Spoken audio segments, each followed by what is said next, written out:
Yeah, so interestingly, as part of the survey that we did, we saw that neurodivergent people are some of the earliest adopters of AI. They're picking up these tools faster than other people.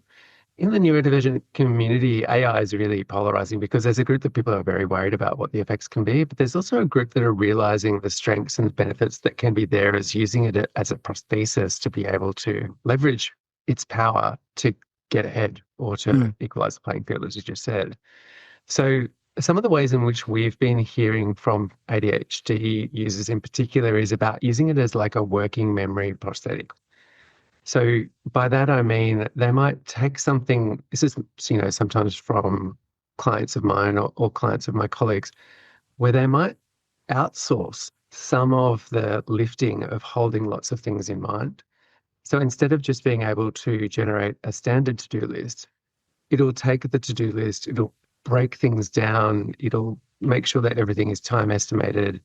It will even go further into kind of understanding like how activity could be regulated through a high spoons day, a low spoons day, and how you can regulate your energy and prevent burnout. So it's just going that extra level Mm. from a standard task, working through that and into a lot of depth of breaking down the tasks and understanding when and where and how those tasks can be done. Welcome to Season 2 of ADHD Difference. I'm your host, Julie Legg, ADHD advocate, author of The Missing Piece, A Woman's Guide to Understanding, Diagnosing and Living with ADHD, and an unapologetic doer of many things. This season, we're turning up the volume with a global lineup of brilliant guests, bringing their lived experiences, insights, research, strategies, and resources. And of course, along with a healthy dose of humour and humility. Whether you're neurodivergent yourself or just curious, there's something here for every curious brain. Let's dive in. Today, I'm joined by Dr. Jay Spence, a clinical psychologist, serial entrepreneur and co-founder and co-CEO of Evro AI. Jay has spent his career at the intersection of psychology and technology, translating clinical science into tools that genuinely improve the way we communicate, connect, and support each other at work. While Jay is neurotypical himself, he has devoted years to understanding the lived experience of ADHD and autistic professionals and the very real barriers they face inside workplaces that often move too fast, communicate too unclearly, and rely heavily on soft skills that were never designed with neurodivergent brains in mind. Today, we'll be exploring what neurodivergent professionals are telling us, how AI is being used to level the playing field, and what it really takes to create workplaces where ADHD and autistic minds can thrive. Welcome to the show, Jay. Thank you for having me. Look, I'm really excited to do a deep dive into Evro. But before we do, I'd love to wind it back slightly because you've spent your career in a space of psychology, technology, and human connection. What originally drew you as a neurotypical clinical psychologist into the world of neurodiversity, ADHD, autism, and workplace well-being? I have been working as a clinical psychologist in private practice for maybe 14 years or so. And I had more and more clients that started to come during the pandemic looking for ADHD diagnoses. And then more recently, I think autism diagnoses. When that started up during the pandemic, I just got more curious about what was happening. And then it was much easier for neurodiverse people to start to explain their experience as the stigma dropped down. Mm. And so I began hearing the kind of more emotionally mature clients talk about this as their superpowers or the great things about them and the things that they loved. And that was a shift away from the old thing where people were coming in for treatment. I'm struggling. I'm in a lot of emotional pain. I just want to be fixed. When I kind of got that this was not about trying to change people and more into saying, that ADHD client is incredible with these areas. And we just need to work on trying to figure out where the strengths are. I just kind of got more and more curious about, okay, what does this mean for treatment? How are we going to think about this a bit differently here? It's not the conventional way of having somebody come along where you're just looking at how to deal with mental health symptoms. It's about incorporating strengths. And then I got into the startup, into Evro, because I have got a really close friend who I've known for many, many years and love very dearly, who is on the autism spectrum, ADHD, so ADHD. And she would often kind of talk to me about her experiences in workplaces. And she's an absolute genius. She's a Mensa level, off the charts IQ person. And so she could just articulate it in a way that I started to really get it. I kind of was like listening to her talk about these struggles that she was having every single day with just trying to do what I would think is fairly straightforward communication for myself as a neurotypical, but she had to put in so much more work to make it happen. And then when we kind of went through the problems of workplace communication, what we realized is, oh, we should maybe think about doing a startup together, because it would be interesting to do something with their clinical psychologist and a bit of a genius, especially someone who's got that lived experience. And what happened was, is we started to kind of have really classic neurotypical, neurodiverse disagreements. But I think instead of clashing, we were able to kind of use that in a way where we started it as a conversation. So we would say, okay, what's happening here? Like, you're obviously looking for something. I'm looking for something totally different. What's going on?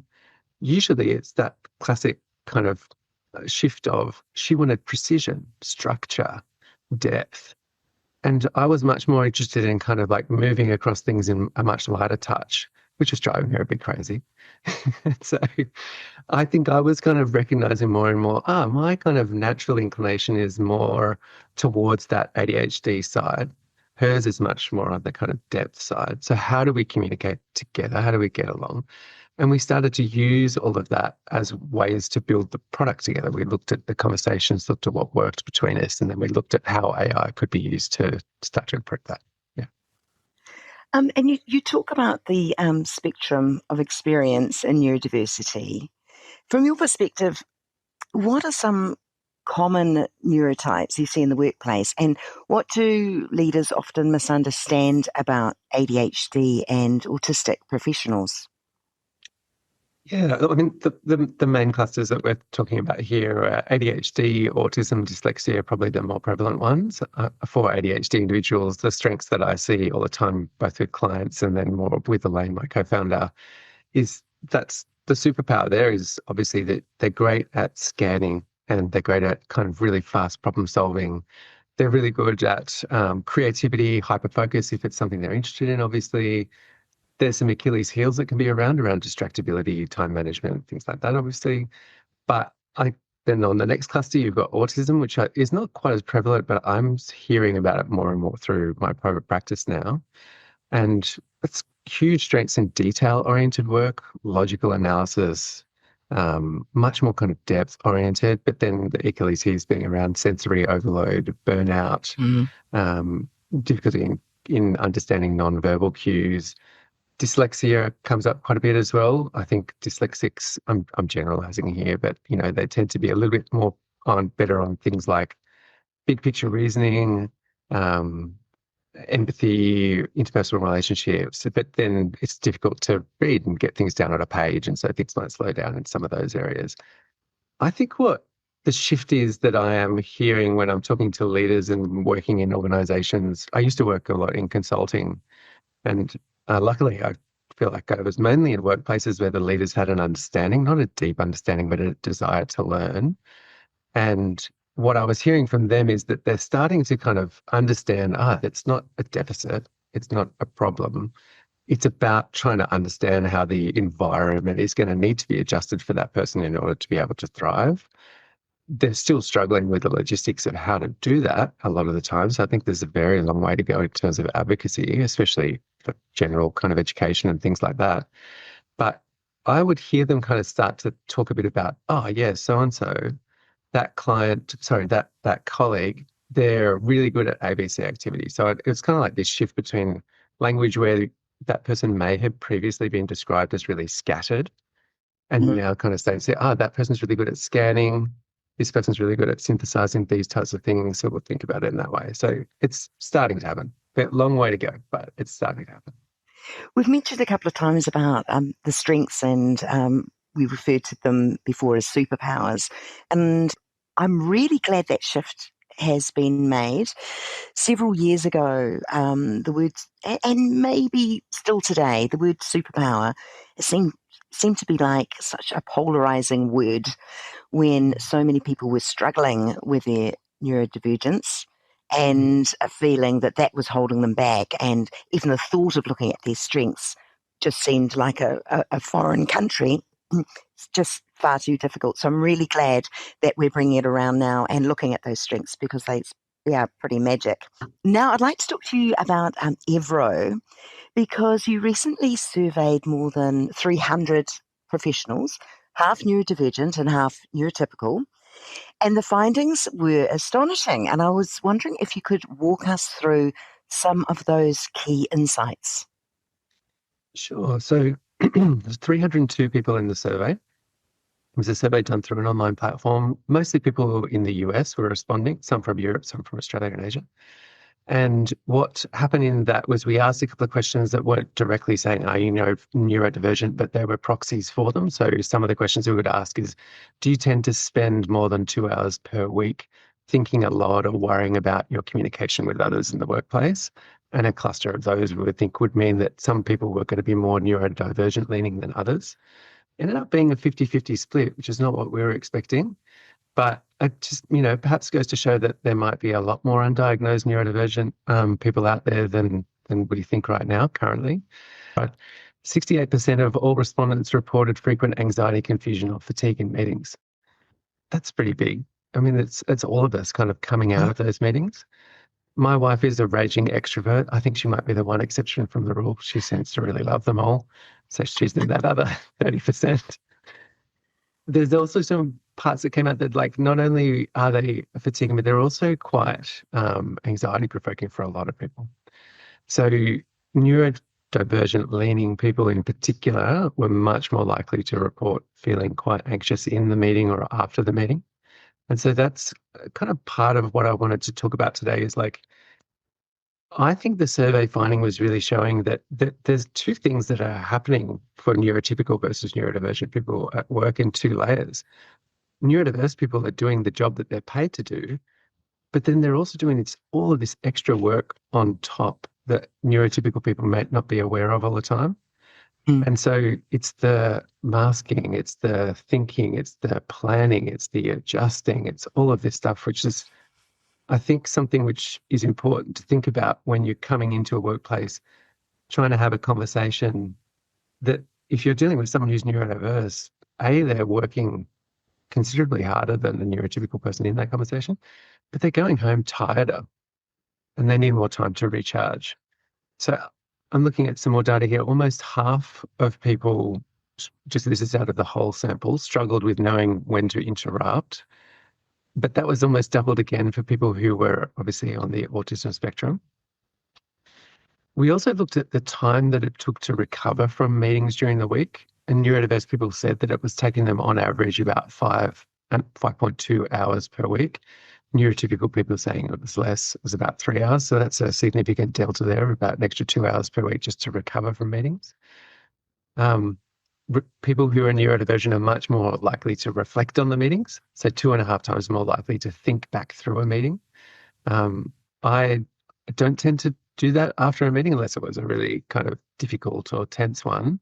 But it was really interesting to kind of see these survey responses about the amount of thought, and I think kind of thoughtfulness and care goes in for neurodivergent people. Sometimes it might be worry as well, but I think it's also just trying to think through how to do better in the next meetings. There are often self-improvers.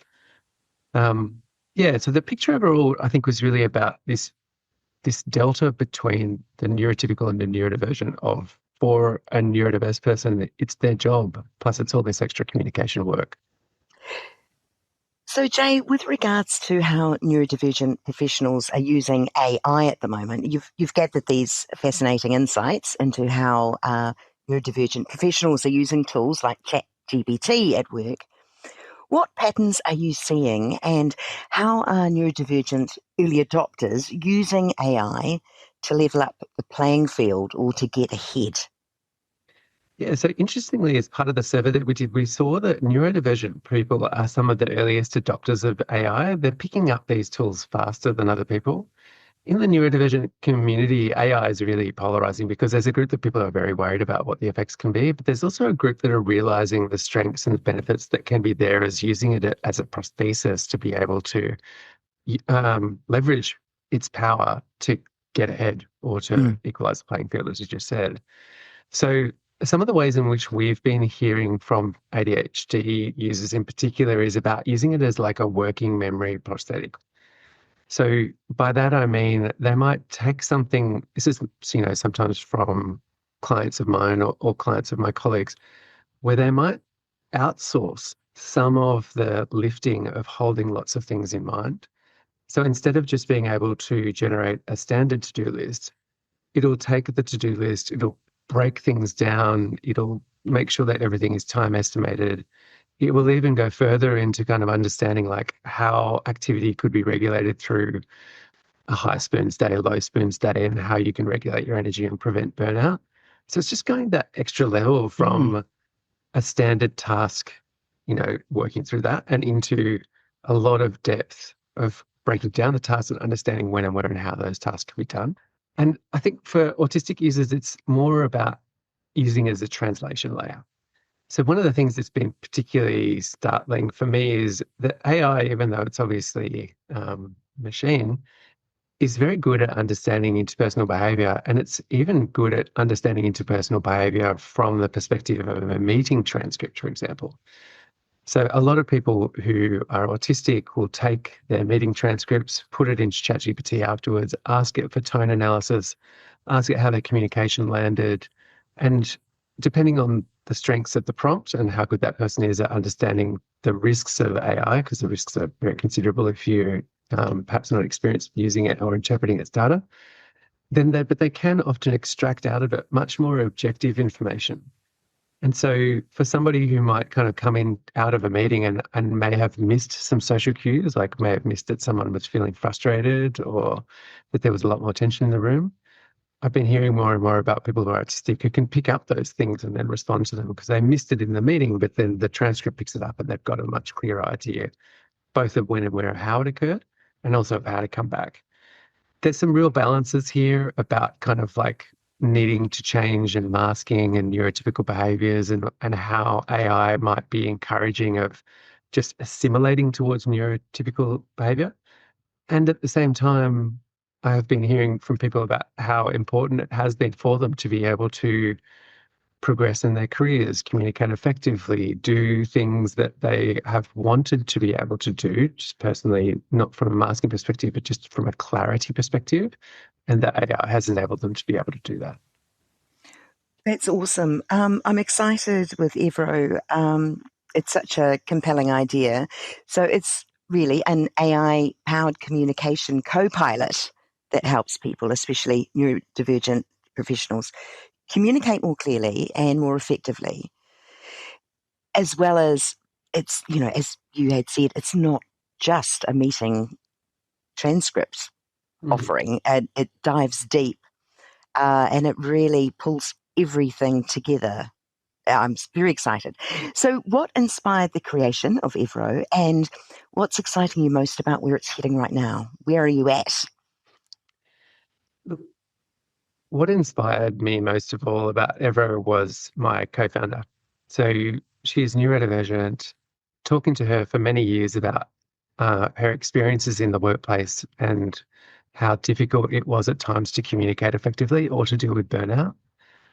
At the same time, she's one of the smartest and most brilliant people I have ever met. And it just tweaked for me about how many people were probably like her sitting in offices and workplaces all around the world, but probably either hidden. I don't know whether people would have always recognized Elaine and how good she was, or burning out. So being in the workplace, but then being sabotaged because of how much work was required. So the inspiration was mostly about her to jump in and look at how can we solve this. The second inspiration was about mental health. So my background as a clinical psychologist has meant that I've looked at the research for a long time. There are really clear links about how the workplace can cause mental health difficulties. Some of those mental health difficulties come just from communication differences, misunderstandings, biases, cross-cultural problems. all of those, when I was sitting there and looking at them with Elaine, what we thought was that there was this kind of moment in time from AI where we had an opportunity to solve some of them in a way that couldn't be possible before. And so the inspiration really was about Elaine, about wanting to solve for communication, about wanting to solve for mental health, and about using her background as a starting point, being able to solve specifically for people who are neurodiverse in the workplace, because they think so much about communication and they've got so many ways of being able to work that we could help and then use their knowledge to be able to help neurotypical people to understand them as well. Yeah. Evro, at the moment, it's in a beta mode. You're working on it still. By the time this episode goes to air, which will be mid-January, can you tell us where it will be at and what might be available to some of our listeners to try and test it out? Yeah, we would really welcome all of your listeners to be part of the next software release. We're releasing a beta round in early January, so probably around the first or second week of January 2026. In that beta round, you are very welcome to try out the software. And for anyone who comes in who are your listeners who is trying out the software in this first round, we will give them a year's worth of free access. And so what the platform is about really is, if you imagine for someone who's neurodiverse on those days where they might kind of end up at the end of the day really exhausted because of a day worth of meetings, where a lot of the energy might have gone into trying to read the room or hold 1,000 things in their head or think through vague instructions or worry about things that might have been missed. Evro is that communication co-pilot that sits next to their meetings. It's totally private. People can switch it off so that people don't know it's being used. But it acts as a second brain for communication. It does things like it will take the meeting notes, it will create the action items like a meeting note taker. But it goes beyond that to offer other tools for people with ADHD, autism, dyslexia, to help them to organize what's going on. And so because it's been designed by Elaine, who is neurodivergent, really what she was doing was building out all of the things she needs as somebody who's got ADHD and on the autism spectrum to be able to organize all of her communication and thinking. There's tools in there which act as a translation layer, so helping to kind of like think through how to communicate better and how to communicate more effectively. There are tools in there to help people with ADHD to kind of get back on track if they lose track in a meeting, like how to regain focus, what was missed, and bringing them back in quickly. And there are other tools in there that are really about trying to make sure that communication for the individual is slowly improving over time so that they can get raises, get ahead, and progress at work. And the test is in the previous round so that it was life-changing, and that was amazing for us to hear. And so we're really looking forward to anyone that might want to be involved in the next round if you want to just get in touch with us in January. That's exciting. And the way you've described it, Evro is not a crutch, it is a tool.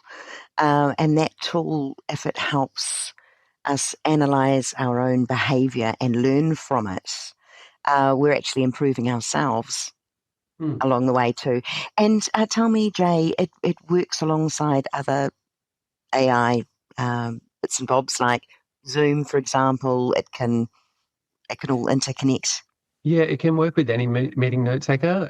You can use your existing software. It's just going to sit next to your meeting software. And then for privacy, you've got the option to let people know that you're using it or to keep it hidden if you prefer not to.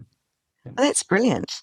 And for someone who may be listening who struggles in meetings or with written communication because of their ADHD, how might a tool like Evro meaningfully shift their day-to-day experience?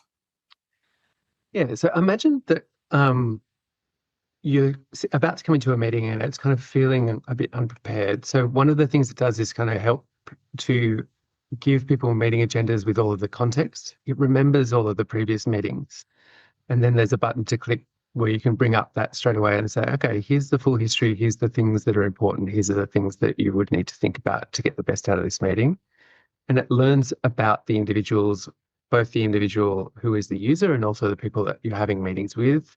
And so over time, it can give better and better ways to understand both like what's the strategy for this meeting and what's the communication style that's going to work best with this. And during the meeting, it can track the discussion, it can clarify action items, it can help to regulate cognitive load for people who are neurodiverse. And it can help to organize the tasks afterwards. So it can automate the creation of meeting tasks. There's a task list that gets created. It gives clear summaries, so you don't worry about whether or not you've missed something. But in order to go a bit beyond what a standard meeting note taker does, it's really about thinking about how do we reduce the friction of communication, improve the clarity of the communication, and stop some of the burnout factors that happen for people with ADHD and autism, where they're carrying so much because the tool does that for them in terms of organizing. With regards to the workplace, many adults with ADHD are unsure whether to disclose at work. So, from a clinical and organisational perspective, when can disclosure be helpful, and what needs to be in place for it to feel safe for that individual? Well, I think we've come a long way in many workplaces, but there's still workplaces that aren't safe to disclose. I think it comes down to looking at leadership and checking to see the degree of psychological safety. So if the leader is kind of being clear and consistent and curious and open and not punishing people who might be honest, that's probably a sign that the workplace is safe. And then if disclosure is done in a workplace like that and it can lead to more support or better understanding, I think that's really helpful. But I think it's also really important to understand that all workplaces are like that. Some workplaces are not safe. And even though stigma is reducing for ADHD and ASD, we've still got a lot of workplaces that don't understand these conditions. And so I think it is important to be prudent. I've definitely heard from clients about negative experiences of disclosure in the workplace where it's led to people having a reaction of less understanding rather than more understanding. But I feel hopeful that things are moving slowly in the right direction. And I do hear from leaders that even though they may not understand these conditions, they're trying really hard to. And sometimes I think those leaders are neurodiverse themselves. They're just coming to terms with that. And what's the real business case for embracing neurodiversity rather than simply tolerating it, which is a word that I've heard many times? Yeah, I personally think this area is really interesting because I realize it's controversial for some people, but it makes total sense to me. I think the research has supported it as well. But to me, it's about that if you've got a much more diverse team, whether or not that it's in terms of ethnicity or in terms of thinking styles and profiles, then you get better outcomes. I think a perfect example of that is myself and Elaine. I am fast, she's a slow thinker. And so what we get out of that is I can be execution oriented, but I might miss the details. If I'm on my own and I pair up with another fast person, we'll move at 1,000,000 miles an hour, but we might be kind of almost running in circles. Whereas if I pair up with someone like Elaine, she's so much better at understanding strategy and logic and thinks clearly that she can orient the two of us in a direction that I can then run in. I would miss that without her. And I think that's what it's about. I think it's about recognizing that it's not the person in the office that might be quirky and strange. It's the person in the office that you may not have understood yet to understand where their strengths are. And once I think that person is much more deeply understood, then you can see much more clearly about, these are areas where the superpowers occur. This is how we bring them into work together. Not that my way is better and their way is worse or vice versa, but when and where, how do we use both of these things? Agreed. It's a combination of ultimate productivity and workplace wellness, isn't it? If you're neurodiverse and you're doing a role or a job and really struggling, and it could be seen as wasted hours or wasted strengths by not leveraging their natural ability in that team environment or projects. Jay, if you had to offer one practical evidence-based strategy to help ADHD adults navigate communication challenges at work, especially in meetings, what would you recommend they start with? Yeah, look, I'd love to introduce people to using AI tools if you haven't thought about it. And I think that the tool that I have found is starting to work really for clients of mine in particular who are neurodivergent is using the tools to externalize their working memory. So if you're just starting, I think it is important to really understand what the risks are with AI because they don't always produce accurate information. So, buyer beware. However, it's such a powerful tool. And there are incredible communities on Reddit who are sharing the ways in which they're using these tools. And externalization of working memory is about taking AI and using it as a thinking partner to, say, put down a lot of ideas if somebody is ADHD and then using the AI to start to synthesize them in different ways, or taking down long to-do lists that might need prioritization and getting the AI as a thinking partner to do that. I think it's incredible about helping people to take things that are sitting in their brain that might cause them to burn out because they're holding it all the time, and then having somewhere where they can put it down and organize it together. And it takes so much energy to hold bits of information. And when there's multiple bits of information or tabs open, as we often say, it's a lot to hold on to, yet still function really well and productively. Yeah. Thank you. Thanks very much for that. Mm. And lastly, for neurodivergent professionals who may feel exhausted or misunderstood or overwhelmed by workplace expectations, what message would you most want to leave them with today? Look, I am talking mostly from the perspective of some of the clients that I hear. And I would want people to understand that if you're feeling broken in the workplace, we're at a time and a place culturally where that probably isn't really about you. I think it's about the system and perceptions changing that would lead to alleviation of some of the brokenness that you're feeling. Because we know that people who are in workplaces that are affirming of neurodiversity, that they don't tend to feel that brokenness. So it's a product of the workplace probably more than the person. And if people are feeling really shattered, burned out, tired, exhausted, to not see that so much as a deficit, even though I know that it's hard to just kind of switch off thinking to that, but more kind of think about that you may be in a workplace that's not particularly well designed for you. And if that's okay and endurable, great. If it's not, then it might be a workplace that you may be capable of changing through advocacy or getting help from advocates to change, or it might not be the workplace for you.